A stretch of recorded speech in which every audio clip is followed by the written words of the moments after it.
Aamir Hasan here and welcome to my Facebook page and YouTube channel. आज मेरे साथ हैं फौजिया इकबाल और बेसिकली ये पाकिस्तान से हैं और अभी रिसेंटली इनको पीजीसीई विद क्यूटीएस में एडमिशन मिला। और जो सबसे सरप्राइजिंग बात थी मेरे लिए वो ये था कि इनको सैलरीड रूट जो है, जिसमें मैंने पहले बहुत सारी वीडियोस में डिस्कस भी किया है कि इस रूट के ऊपर जो इंटरनेशनल स्टूडेंट्स हैं उनको एडमिशन मिलना काफ़ी मुश्किल होता है, लेकिन Fauzia was able to get the admission. तो आज फोजिया से पूछते हैं कि उनका जो एप्लीकेशन प्रोसेस है वो किस तरह रहा। लेकिन सबसे पहले फोजिया से पूछते हैं कि वो कहाँ से हैं, पाकिस्तान से किस इलाके से हैं और यूके आने से पहले वो क्या कर रही थी। अस्सलाम वालेकुम Fauzia, thank you so much for joining my YouTube channel. और आपने मेरी रिक्वेस्ट पे वालेकुम आपने अस्सलाम टाइम सर। दिया, तो थैंक यू सो मच। मुझे अपने बारे में थोड़ा सा बताएं कि आप कहाँ से हैं और आप पहले क्या करती थी यूके आने से पहले, उसके बारे में थोड़ा सा मेरे व्यूअर्स को बता दें। सर सबसे पहले तो आपका भी बहुत शुक्रिया कि आपने मुझे इनवाइट किया अपने चैनल पे। और अभी ये जो मैंने ऑफ़र मुझे मिली है वो भी आपकी गाइडेंस की बदौलत ही है। Thank you so so thanks much. To you. Comes toward my introduction. मेरा नाम फौजिया इकबाल है और मैं पाकिस्तान में फैसलाबाद से हूँ और मेरी थ्रू आउट सारी क्वालिफ़िकेशन भी फैसलाबाद से है। सही। मैंने वहाँ से एमएससी केमिस्ट्री की थी, एमफिल बायोकेमिस्ट्री में किया हुआ है, मैंने बीएड किया और फिर एमएड किया। और right after completing my academic career I have joined my professional career. और मेरा थ्रू आउट सारा प्रोफेशनल जो एक्सपीरियंस है वो स्कूल एजुकेशन डिपार्टमेंट से ही है। सही। तो मैंने मल्टीपल स्कूल एजुकेशन डिपार्टमेंट में मैंने मल्टीपल पोजीशंस पे काम किया। एज ए हेड टीचर भी किया in an elementary school, as an assistant education officer भी किया। दैट वाज इन तहसील city Faisalabad and also in तहसील जुमरा। और उसके बाद मैंने कुछ अरसा as a secondary chemistry teacher भी काम किया। और वहाँ से लीव करने के बाद फिर मैं यहाँ पे यूके मूव हो गई। चलें, वैसे तो एक पर्सनल क्वेश्चन है, लेकिन ऑब्वियसली मैं पूछना चाहूँगा कि यूके आने की वजह क्या है। आपका माशाल्लाह प्रोफाइल बहुत अच्छा है, मतलब आप एज अ हेड टीचर भी काम कर चुकी हैं और डिफरेंट जगहों पे जैसे आपने बताया। और गवर्नमेंट सेक्टर में जनरली पाकिस्तान में कहते हैं कि सरकारी जॉब है वो ज़रूर मिलनी चाहिए। आपने सरकारी जॉब को लात मार के आप यूके में आई हैं, तो उसकी कोई स्पेसिफिक वजह थी या बस आपने आपके ज़हन में क्या चल रहा था यूके आने के बारे में, उसके बारे में थोड़ा सा बताइएगा। सर उसके पीछे बहुत सारे फैक्टर्स थे। एक तो ये कि मेरा हमेशा से ड्रीम था कि मैं हायर एजुकेशन के लिए किसी फॉरेन कंट्री में मूव करूँ। लेकिन उसके बाद जब मैं सेटल डाउन हो गई अपनी लाइफ में और एक अच्छी पोजीशन थी, ऑब्वियसली सब कुछ था। तो उसके बाद फिर मैं ना जब काफ़ी सारे इयर्स मैंने एक ही पोजीशन पे काम करने के बाद as a secondary chemistry teacher, तो फिर मुझे कुछ चेंज चाहिए था। सही। और एक थर्ड फैक्टर ये भी था कि मुझे अपने बच्चों की एजुकेशन के लिए, क्योंकि मैं तो अपने ड्रीम में सक्सेसफुल नहीं हो सकी हायर एजुकेशन के लिए यूके आने के लिए। तो फिर मैंने सोचा कि चले मेरे बच्चों को ये अपॉर्चुनिटी मिलनी चाहिए if I am able to provide them. तो at that point I decided to move here चलें, in UK. Thank you so much for clarifying this point. अच्छा, मुझे ये बताइएगा कि जब आप यूके आए तो आपने कौन सा कोर्स एनरोल किया और वो एक कोर्स क्यों एनरोल किया, उसके पीछे क्या वजह थी, और अभी आप किस वीज़ा पे हैं यूके के अंदर? सर मैं 2023 सितंबर इनटेक में आई थी यूके और वो मास्टर्स प्रोग्राम था इन इंटरनेशनल एजुकेशन। सही। At that time, I was just trying to get into UK, or you can say वो वीज़ा UK वीज़ा। तो सही। इसलिए मैंने क्वाइट ईजियर कोर्स लिया, लेकिन फिर भी बैकग्राउंड में कहीं मेरे माइंड में था, क्योंकि मैं थ्रू आउट टीचिंग प्रोफेशन में रही हूँ, तो ये मे भी मुझे हेल्प आउट करेगा टीचिंग ज्वाइन करने के लिए यूके में। लेकिन अनफॉर्चुनेटली जब यहाँ आके मेरा कोर्स स्टार्ट हुआ तो मुझे पता चला कि यूके में टीचिंग में ज्वाइन करने के लिए तो एक कोर्स होता है पीजीसी विद क्यूटीएस, वो कंपल्सरी है। तो masters in international education do nothing with that. तो सही। उस टाइम पे फिर मैं बहुत ज़्यादा डिसअपॉइंट हो गई, लेकिन मैंने चूँकि कोर्स में एडमिशन लिया था तो वो मुझे कंप्लीट करना था। तो फिर मैंने वो कोर्स कंप्लीट किया और इस टाइम मैं ग्रेजुएट वीज़ा पे हूँ। It's also called PSW, post study work visa. सही, तो आपको पता कैसे चला कि पीजीसी विद क्यूटीएस ही करना चाहिए, उसके बारे में कैसे आपको इन्फॉर्मेशन मिली? क्योंकि जनरली यही परसेप्शन है पब्लिक का कि अगर आप मास्टर्स इन एजुकेशन कर लें तो उसके बाद आपके लिए टीचिंग के रास्ते खुल जाते हैं। जनरल परसेप्शन ये जो कि गलत है। आपको कैसे पता चला इस कोर्स के बारे में? जी सर, चूँकि पाकिस्तान में मास्टर्स इन एजुकेशन जो है वही होता है टीचिंग प्रोफ़ेशन को जॉइन करने के लिए, लेकिन यहाँ पे इट वाज़ डिफरेंट। तो यहाँ पे ट्यूटर्स ने बताया हमारे यूनिवर्सिटी के कि उसके लिए तो पीजीसी विद क्यूटीएस कंपल्सरी है। तो फिर मैंने सही। पीजीसी विद क्यूटीएस को सर्च आउट करना शुरू कर दिया कि उसमें मैं किस तरह गेट एनरोल्ड हो सकती हूँ। तो फिर मैं मतलब क्योंकि मेरा just 2 days in a week classes थी, तो मैं सारा दिन घर में बैठ के इस बात पे रिग्रेट करती रहती थी कि मैंने गलत कोर्स में एडमिशन ले लिया और मुझे अब सही। किस तरह फाइंड आउट करना है अपना वे। तो बाय चांस मुझे आपकी वीडियो नज़र आई, जिसमें सारे रूट्स बताया हुआ थे कि how we can get into QTS और कौन-कौन से इसके रूट्स हैं, किस तरह हम इसमें एडमिशन ले सकते हैं। तो फिर मैंने उसको सर्च आउट करना शुरू किया और उसमें फिर आपकी एक वीडियो थी, उसमें बहुत डिटेल से आपने बताया हुआ था कि किस तरह प्रोसेस इसका सारा क्या है, किस तरह डिपार्टमेंट फॉर एजुकेशन की वेबसाइट पे जाना है, वहाँ पे अपनी प्रोफाइल बनानी है। तो मैंने वो सारे स्टेप्स को फ़ॉलो किया और फाइनली मैंने उस सक्सेसफुली अपनी उसमें प्रोफाइल बना ली। तो फिर मैंने अप्लाई करना स्टार्ट किया और अल्लाह का सही। शुक्र है कि मुझे पॉज़िटिव रिस्पॉन्स आया। क्योंकि मोस्टली जो रिक्वायरमेंट्स थी उस कोर्स के लिए वो मेरी पूरी थी। तो दैट्स सही। Why I am able to तो डू दिस। आपने यूनिवर्सिटी में अप्लाई किया था या आपने जो सैलरी रूट है उसमें अप्लाई किया था, और क्यों आपने सैलरी रूट में अप्लाई किया? क्या उसकी पीछे वजह थी? वो भी मेरे व्यूअर्स को बताते चलें कि क्या वजह थी? जी सर। सर उसकी रीज़न ये थी कि मैं जब 2023 में यहाँ पे आई हूँ तो वो हमारा लास्ट बैच था विद डिपेंडेंट्स। तो मेरे साथ 3 बच्चे हैं मेरे और मेरे हस्बैंड थे वो जो मेरे साथ माशाल्लाह। डिपेंडेंट वीज़ा पे आए थे। तो उसके बाद फिर मैं अगर फ़ी रूट चूज़ करती क्यूटीएस के लिए तो उसमें मुझे ऑब्वियसली स्टूडेंट वीज़ा पे ही यहाँ पे रहना था और फिर उसके जी। साथ dependents are no more allowed in UK yes. With true. Students. तो फिर उनको मेरे डिपेंडेंट्स को वापस बैक होम जाना पड़ता जो कि एक अच्छी ऑप्शन नहीं थी। तो मेरे पास सिर्फ़ एक ही ऑप्शन थी कि मुझे सैलरीड रूट में किसी तरह से एडमिशन मिल जाए। तो इसलिए फिर मैंने यूनिवर्सिटीज़ को क्योंकि यूनिवर्सिटीज़ विद फ़ी करवाती हैं, वो सैलरीड रूट नहीं करवाती। वो ये सही। सैलरीड रूट जो है ये स्कूल बेस होता है। तो मैंने जस्ट सैलरीड रूट को ही फ़िल्टर लगा के वही कोर्स प्रोवाइडर्स चूज़ किए और उन्हीं को अप्रोच किया। सही। और जी। तो बिल्कुल बात भी सही है कि जो लोग पीएसडब्ल्यू पे चले जाते हैं ऑब्वियसली, और अगर आप पीजीसी विद क्यूटीएस करना चाहते हैं, और अभी वैसे भी जो रिक्वायरमेंट है वो यही है कि जो मास्टर्स इन रिसर्च है या पीएचडी है उस पर तो डिपेंडेंट्स अलाउड हैं, वरना नहीं है। और अगर आप पीएसडब्ल्यू पे चले भी जाएं फॉर एग्जांपल सिंगल कोर्स करने के बाद भी, सिंगल आने के बाद भी, तो आप डिपेंडेंट्स को नहीं बुला सकते जो नई पॉलिसीज आई हैं। तो आपने बड़ा राइट डिसीजन किया। और फिर मुझे बताएं, जो आपने सैलरी रूट में अप्लाई किया तो उसका रिस्पॉन्स कैसा था, और जो भी आपको ऑफर मिली है उसके अंदर जो इंटरव्यू था वो कैसा हुआ? आइल्स की रिक्वायरमेंट आपको देनी थी या नहीं देनी थी? और जो जीसीएसई इक्विवेलेंसी एग्जाम्स थे उसकी क्या रिक्वायरमेंट थी? पर्सनल स्टेटमेंट आपने किस तरह लिखी? वो तमाम चीजें जरा थोड़ा सा व्यूअर्स को बता दें, जो जो रिक्वायरमेंट्स थी वो आपने किस तरीके से मीट की, उसकी क्या टाइमलाइन थी, ताकि जो व्यूअर्स हैं उनको थोड़ा सा आइडिया हो जाए कि आपको ये सफर जो था वो कैसा रहा। जी सर, सैलरी रूट में आपको पता है कि डिपार्टमेंट ऑफ फॉर एजुकेशन की वेबसाइट पे जैसे आपने बताया हुआ था कि at a time 4 course provider को ही अप्रोच कर सकते हैं जी। और maximum in one intake it can be reached up to 15। जी। तो इसलिए फिर मैंने बहुत केयरफुली मैंने अपने कोर्स प्रोवाइडर्स चूज़ किए जहाँ से मुझे पॉजिटिव रिस्पॉन्स आने की उम्मीद थी, एक्सपेक्टेशंस थी। तो सही। फर्स्ट ऑफ ऑल तो मैंने वो वाले कोर्स प्रोवाइडर लिए जो कि एक्सेप्ट कर रहे थे कैंडिडेट्स विद पेंडिंग जीसीएसईज, क्योंकि उस सही। टाइम पे मेरे पास ऑब्वियसली जीसीएसई नहीं थी नहीं था। जीसीसी। जी। क्योंकि मैंने एफएससी प्री मेडिकल की है, तो हमारा मैट्रिक जो है उसको ये कंसीडर यूके में नहीं होता। जी। यूके में जो इवन जो स्टेटमेंट ऑफ कंपैरेबिलिटी जो एनिक देता है, वो एफएससी से ऑनवर्ड देता है। जी। क्योंकि हमारी जो पाकिस्तान में एफएससी है दैट इज़ इक्विवेलेंट टू जीसीएसई है।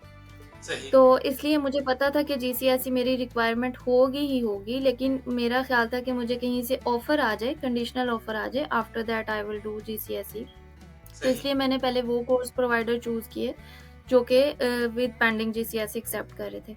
आफ्टर दैट फिर लेकिन मैंने अक्रॉस इंग्लैंड सर्च किया बिकॉज़ मुझे लगा कि मैं कहीं भी मूव कर जाऊँगी because it's a good option, if I जी। गॉट एन अपॉर्च्युनिटी तो मैं मूव कर जाऊँगी। और उसके बाद फिर मैंने कुछ उनके बैचलर डिग्री में क्या उनकी रिक्वायरमेंट्स हैं, कहाँ तक के ग्रेड्स को वो एक्सेप्ट करते हैं, तो इस तरह करके मैंने कोर्स प्रोवाइडर्स चूज़ किए और 4 कोर्स प्रोवाइडर को एट अ टाइम अप्रोच किया। उसमें से कहीं कुछ जगहों से रिफ्यूज़ल भी आया, कुछ ने जी, कहा पार्ट कि पार्ट ऑफ हमारी प्रोसेस है, क्योंकि एप्लीकेशन मैं ये बता देता हूँ, अक्सर लोगों को लगता जी, है कि हमारी एप्लीकेशन के लिए वो वेट कर रहे हैं। उनको लगेगा कि जी बंदा जो है वो बहुत ही क्वालिफाइड है और हम उसको रख लेंगे, ऐसा नहीं है। मतलब बहुत कंपैरेटिव है और अगर आपको इंटरव्यू की जी, कॉल आ जाती है तो ये बड़ी गनीमत की बात होती है और अगर आप अपना इंटरव्यू मिस कर दें, मैंने देखा है कुछ लोग जो हैं अपना इंटरव्यू मिस कर देते हैं। वो समझते हैं कि हर चीज़ फॉर ग्रांटेड है और हुआ भी है ऐसा और उसके बाद फिर क्या होता है कि आपको आपका रिजेक्शन आ जाता है और फिर लोग जो हैं वो परेशान होते हैं कि क्यों आया। तो मतलब ये एक बहुत बड़ी जी। अपॉर्च्युनिटी है। अगर आपको इंटरव्यू कॉल आ जाए इसका मतलब है कि आपके सिलेक्शन के चांसेस काफ़ी ज़्यादा हैं। उसके बाद आप इंटरव्यू कैसे देते हैं वो आप पे डिपेंड करता है। तो जी आपको जब सर, रिजेक्शन आया इसमें तो आप इसमें डिसहार्टेड भी हुई बहुत होंगी ऑब्वियसली और कितनी जी, जगहों से आपको बिल्कुल, रिजेक्शन आया? बिल्कुल मैं डिसहार्टेड हुई 5-6 जगहों से रिजेक्शन भी आया। जी, तो ऐसा ही है। कुछ ने कहा हमारी एप्लीकेशंस फुल हो गई हैं, कुछ ने ये कहा कि आपकी क्वालिफ़िकेशन जो है वो हमारा बहुत हायर लेवल है, उ उसको नहीं हम एक्सेप्ट करेंगे। कुछ ने पर्सनल स्टेटमेंट पे भी ऑब्जेक्शन जी, किया कि उसमें प्रॉब्लम है। बट सही। क्योंकि आपको पता है कि सैलरी रूट में बहुत रेयर लोगों ओवरसीज़ को बहुत ये हाँ, लोग यस हाई सिलेक्ट करते कंपटीशन हैं। है ब्रिट वो लोकल्स को प्रेफर करते हैं सीधी-सी बात है जो मतलब आम जी, अल्फाज में क्योंकि जी, ये यूके गवर्नमेंट का नेशनल्स। टैक्स है, जो गवर्नमेंट का टैक्स है, जी, टैक्स पेयर की मनी ला जा रही होती है तो वो नहीं चाहते कि कोई बंदा इंटरनेशनली किसी को मिले। तो ये काफ़ी कंपैरेटिव है, इसमें तो कोई शक नहीं है। जी, तो आपने हिम्मत नहीं हारी लेकिन वो इसका जो मतलब है। मैंने हिम्मत नहीं हारी क्योंकि रिफ्यूज़ल के बाद मुझे ये पता था कि ये it's a kind of discrimination but कोई सही, तो होगा कि जो देखेगा कि मेरी सारी रिक्वायरमेंट्स पूरी हैं तो पूरी उसपे हैं। मुझे ऑफ़र करेगा और अल्हम्दुलिल्लाह उसके बाद फिर मुझे 3 जगहों से 3 कोर्स प्रोवाइडर्स ने इंटरव्यू भी ऑफ़र किया और सही, मैंने तीनों को इंटरव्यू दिया। सही। और अल्हम्दुलिल्लाह पॉज़िटिव रिस्पॉन्स आया, लेकिन ये मैं कहूँगी कि इसमें अप्लाई करने के प्रोसेस में बहुत ज़्यादा एक्टिव जैसे आपने कहा कि इंटरव्यू लोग मिस कर देते हैं, जी, तो ऐसे करने का हमारे पास ऑप्शन ही नहीं नहीं होती। है। बहुत ज़्यादा एक्टिव रहना पड़ता है, मैं अपना जीमेल ऑल टाइम ऐसे चेक करती थी जैसे व्हाट्सएप चेक करते हैं लोग। बिल्कुल ऐसे ही। दिन में 10 बार 1 जी, मिनट में भी बल्कि मैं 10 बार अपना जीमेल चेक करती थी कि कहीं से कोई रिस्पॉन्स आया है बिल्कुल कि ऐसे नहीं ही है। आया। ऑब्वियसली बंदा पैनिक जी, में होता है। आप देखें आप फैमिली के साथ आई हैं, पीएसडब्ल्यू के ऊपर है, बंदा स्ट्रेसफुल होता है ना कि रास्ता नहीं है ना आगे, पीएसडब्ल्यू के बाद आगे तो एक बंद गली है ना, अगर आपको स्किल वर्क वीज़ा ना मिले तो फिर आपको वापस आना पड़ता है और आप अपना मेरा ख्याल है जॉब छोड़ के आई होंगी या जिस तरह भी आपने निज़ाम अपना पाकिस्तान के अंदर वाइंड अप किया होगा, तो it is not easy thing कि जब आप दूसरे मुल्क में जी, आते हैं, यहाँ पे सेट होना, यहाँ के अपने चैलेंजेस हैं। तो और जी फिर सर। मुझे बताएं जो 3 जगहों पे आपको एक्सेप्टेंस है, आपको तीनों उन्होंने ऑफर कर दी थी, फिर आपने कोई इनमें से पिक किया या आपने पहले ही कोई पिक कर लिया था? तो ये इसके बारे में थोड़ा-सा बता दीजिए हमें। सर मुझे तीनों की तरफ से यहाँ पे आपको पता है इसमें जो पीजीसी विद क्यूटीएस के कोर्स प्रोवाइडर्स हैं इसमें 2 इंटरव्यूज़ होते हैं। एक फर्स्ट फेज़ इंटरव्यू होता है उसके बाद एक सेकंड फेज़ इंटरव्यू होता है। तो सेकंड फेज़ इंटरव्यू के बाद मुझे तीनों कोर्स प्रोवाइडर्स ने वर्बली थ्रू ईमेल बता दिया था कि your interview has been successful and shortly we will send you an offer on department for education website.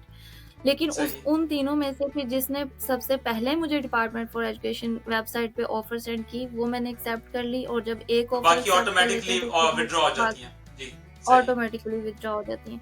लेकिन उसमें भी मैंने क्योंकि मैंने बाकियों के फिर ऑफ़र सेंड करने का वेट नहीं किया, उसकी रीज़न थी कि सही, जिस कोर्स प्रोवाइडर की ऑफ़र मैंने सिलेक्ट की that was they were offering me better options तो सही, इसलिए। सही, सही। चलिए बहुत अच्छी बात है। अब मुझे कंडीशंस के बारे में बता दीजिएगा, आपकी सारी कंडीशंस मीट हो गई हैं या अभी भी कुछ कंडीशंस पेंडिंग है, जैसे आइल्स की कोई रिक्वायरमेंट है या जीसीएसई की रिक्वायरमेंट है या जी आपकी सर, सारी कंडीशंस अल्हम्दुलिल्लाह मीट हो चुकी हैं? क्योंकि मैं स्टूडेंट वीज़ा पे आई थी तो ऑलरेडी मैं पाकिस्तान से आइट्स करके आई थी, उसमें मेरा 7 सही, बैंड था।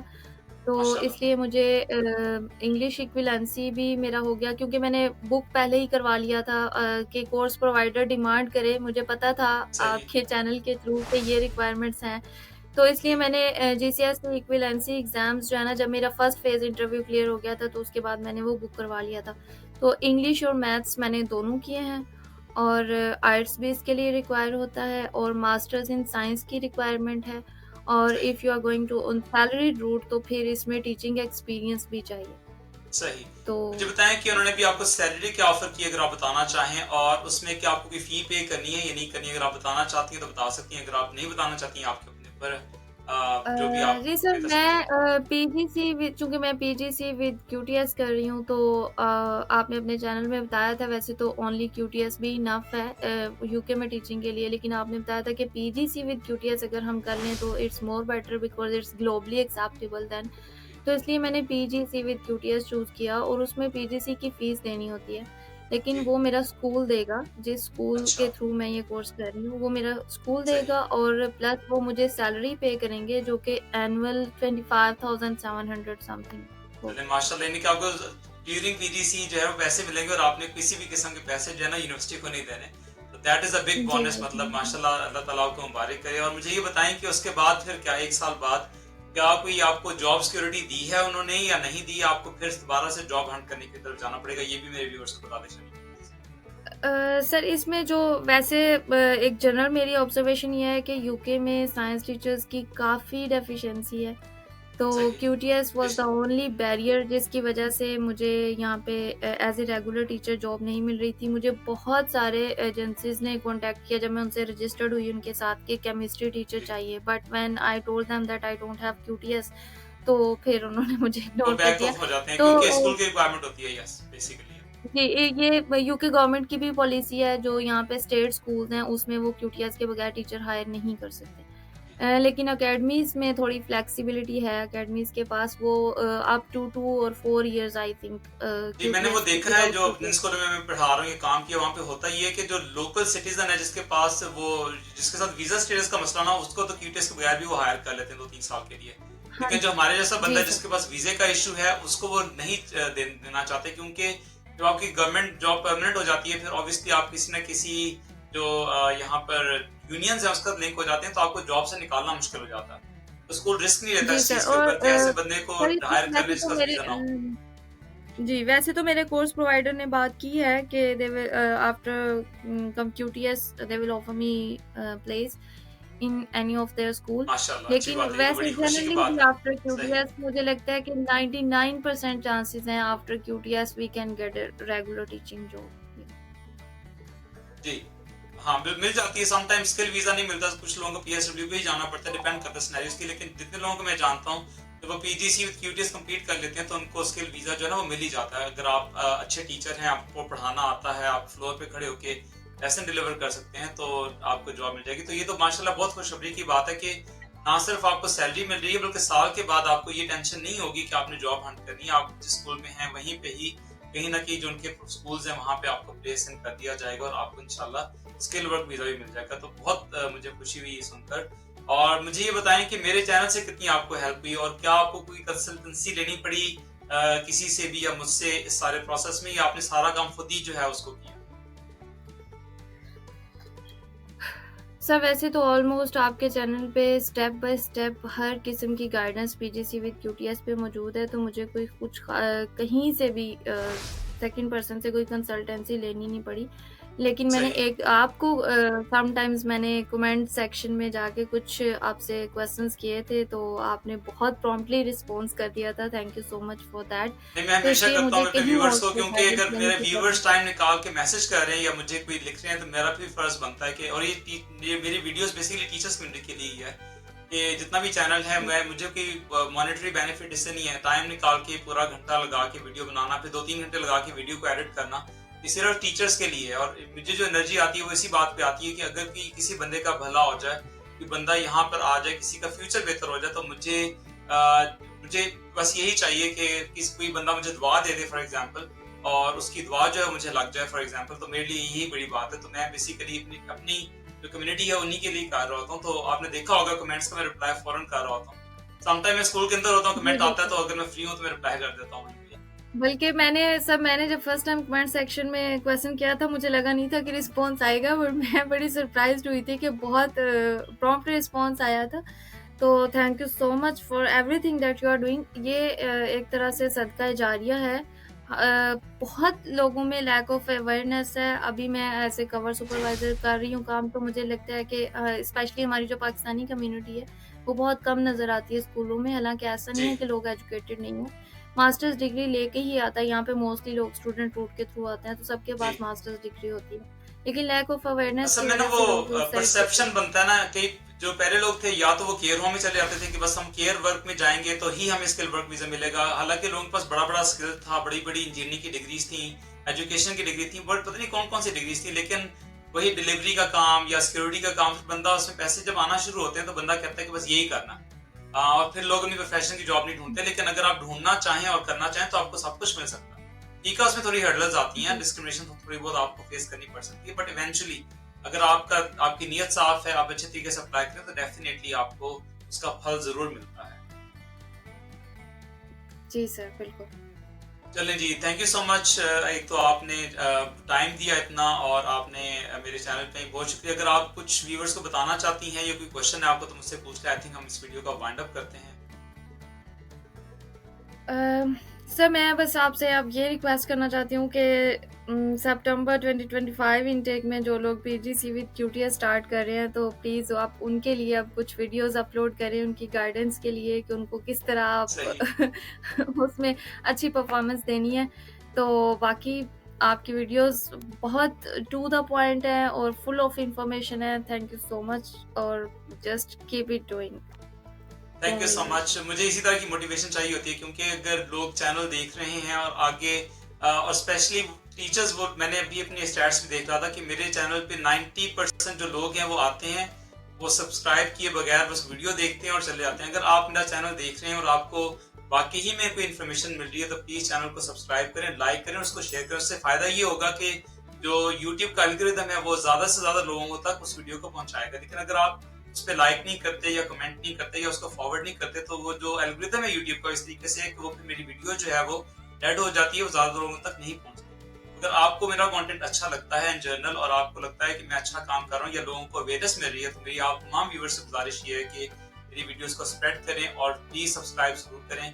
अगर आप मुझे सपोर्ट करना चाहते हैं किसी भी तरीके से तो प्लीज यही एक तरीका है जिससे आप मुझे सपोर्ट कर सकते हैं। तो thank you so much Fauzia for joining my channel. अल्लाह ताला आपका ये जो पीजीसी का सफर है उसको आसान करे, और डेफिनेटली मैं भी सितंबर के अंदर मैं कुछ वीडियोस बनाऊंगा जिसमें जो कोर आइडियाज हैं कि पीजीसी को लेकर कैसे चलना है, असाइनमेंट्स के अंदर आपने किस तरीके से अपने आप को कंडक्ट करना है, स्कूल में जो आपके सफर होता होगा या जो जनरल चीजें हैं उसके ऊपर मैं कुछ वीडियोस जो है वो जरूर बनाऊंगा, ताकि जो बाकी लोग हैं जो भी ज्वाइन कर रहे हैं को अवेयरनेस हासिल हो सके। और ऑब्वियसली जो सितंबर 2026 इनटेक है उसमें मैं अक्टूबर में वीडियो बनाऊंगा कि उसका एप्लीकेशन प्रोसेस क्या है, क्या रिक्वायरमेंट्स हैं, अगर कोई चीजें नई चेंज हुई हैं स्कॉलरशिप से रिलेटेड या बर्सिस से रिलेटेड तो वो भी मैं जरूर अपने वीडियोस को अपडेट करूंगा। Thank you so much Fauzia for joining me. अगर कोई भी क्वेश्चन है आप लोगों का फौजिया से तो प्लीज कमेंट सेक्शन में जरूर पूछेगा। मैं या तो फौजिया से पूछ के बता दूंगा या अगर उन्होंने खुद कमेंट देख लिया तो वो उसको जरूर आंसर करेंगे इंशाल्लाह। बहुत ख्याल रखिएगा। Thank you so much. Aamir Hasan signing of.